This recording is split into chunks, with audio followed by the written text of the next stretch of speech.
Oh, g'day. There's Mauley here once more and again. This time, coming at you, just stepping outside, the door of the old, reconstituted cow shed there, or sheep shed, whatever you might want to call it, wool shed. And, there she blows. It's, clattered down. Wish you could hear it. Made a hell of a clatter. And, the old mate Bryce Smalley's leading me out here to his waiting coon. It's rumbling around, rumbling on spot there. Ain't she a pretty sight, I tell you what.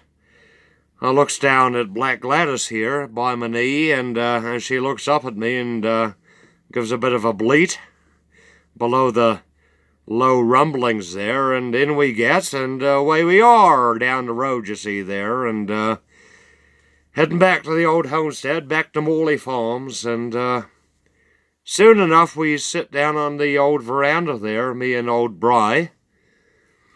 Don't know the man too well, but Jesus Christ, I tell you, he put me through an hell of a stretch the last couple of weeks. Old Jeasley there, Dr. Jeasley, he was lining me up for all sorts of gigs, and I wasn't going in for that, so I did manage to talk old Maureen into use of a cell phone. She wouldn't give me mine back for whatever skewed reason that might have been, but I did requisition the thing back in the end, and so I managed to put a call through to Bryce Smalley at the old Hurley's bar there in town. He was sat with his mates, crinkly, leather-garbed mates, and I said, get us a bloody Jesus out of here, mate. What do you think you're doing to us? Oh, my God, I barely escaped out with my life. Or our lives, me and Black Glad, you know. Don't know what might have become of her in the end. She would have been shorn at least in the least rounds of things. Don't know what they do over in Pakistan, but old Cecil G's, well, I think he might have been converted. I mean, just early this morning, I woke to find him kneeling, facing westward, as it were, chanting some ridiculous line or three in some foreign tongue. And then he stoutly got up, like he was hoisted on invisible threads. He had these two sharp-looking instruments in his hands, and he looked square dead me in the eyes, and he said, "Old Les, I think he needs to be sorted out," he said. And my God, that's when Doreen, or Maureen, her sister's named Doreen, she's the more agreeable looking of the twins there, Maureen and Doreen Hasley, they're known as, or last name of Hasley. She scurried away, grabbed her cell, and shoved it in my ear, and then quick as look at me, she stowed old Jeasley there, and made him a cuppa, and my goodness me, it weren't too soon before old Bryce Small came about, and oh my goodness me, I tell you what, she's a bit of an old life sometimes, this one, if you don't watch it. Having a few drinks now and again don't help, or they don't hurt neither. It can go either ways. But here we are, heading out to the old Mauley farm there, and we sat ourselves down the old veranda, and you know who comes up first, apart from us three, is old Doris.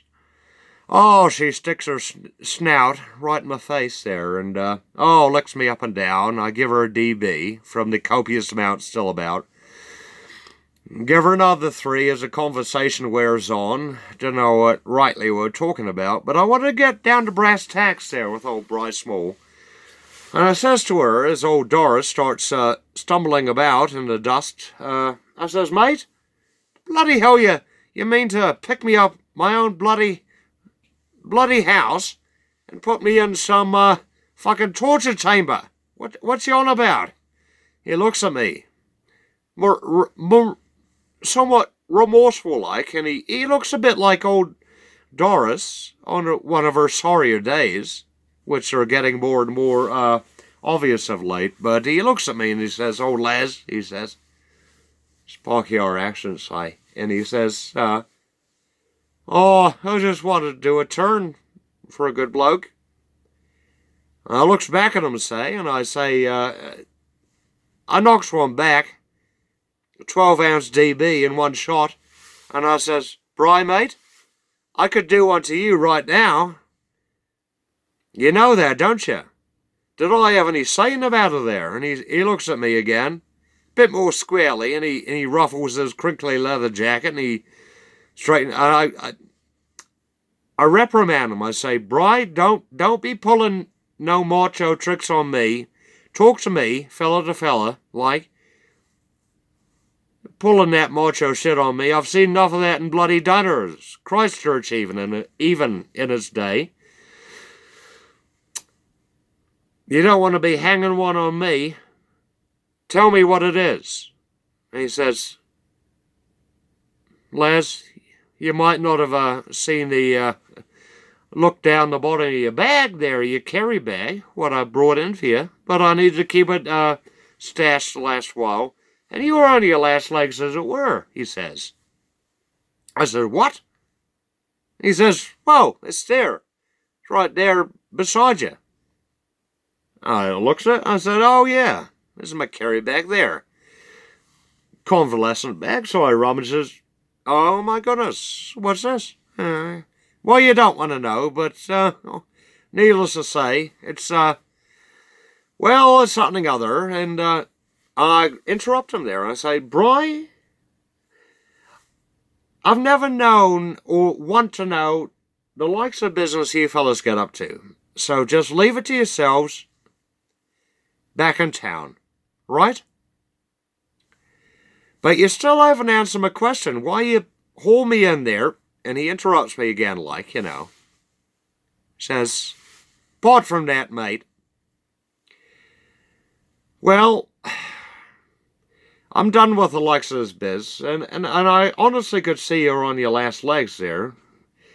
I don't know if that's exactly true, but it came across to me as such, so, I didn't want to be associated with the wee clinic there in town, so I hauled you off to, old Cecil G's job. Heard about him. Heard he does a somewhat of a job. Well, gets folks put back on their sticks occasionally, and and that. Other than that, to be honest, I've been disassociated," he says. I said, "What, disassociated?" He says, "Yeah."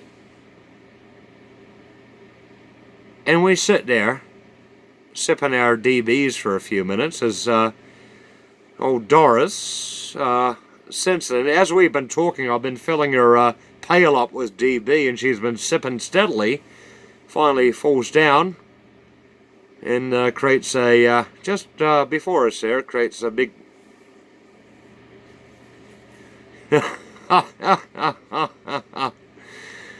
smudge of dust, and he says, "Yep."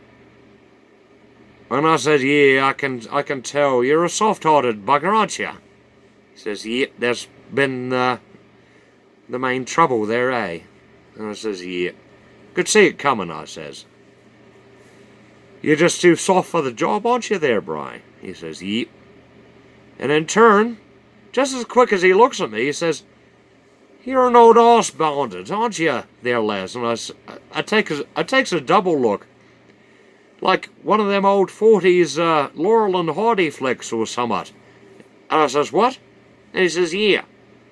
You're one of them old arse bandits from way back, aren't you?" And I says, "Oh my God, aren't you polite, you bugger?" And he says, "Who you calling a bugger?" And I says, "Has it got about?" And he says, "What?" And he says, "Oh, never mind." And I said, "Oh, friend of Dorothy's, are you?" And he turns crimson shade, crimson as the sun setting over the Western Fields there. And I say, oh, Brian, your secret's safe with me, between me and Doris and old Black Gladys the bitch. And as just as I say that, old Black Glad been passed out beside my left foot there for the longest time, riles herself up, gives a snort, she says, and all of a sudden she rounds my kneecaps and bats old Bryce Small between the legs, and she's looking up at him so delicate-like, you know. And all he can do is look at me sideways, blushing still as he is, and reaches down and gives old Black Glad a scruff behind the left ear. And I says, hold on there, mate, that's the wrong ear, but it's too late. She's all riled now, and old Brian Smalley, for the past 5 minutes, has been running about the front field there in the tall grass with old Black Glad at his high heels, stepping on, and I'm sat here on 12th or 13th DB, and I think, isn't this life? And thank God I'm out of that bastard of a rehabilitation center in Southland provinces. And good on you till next time, and bug you. Hey up.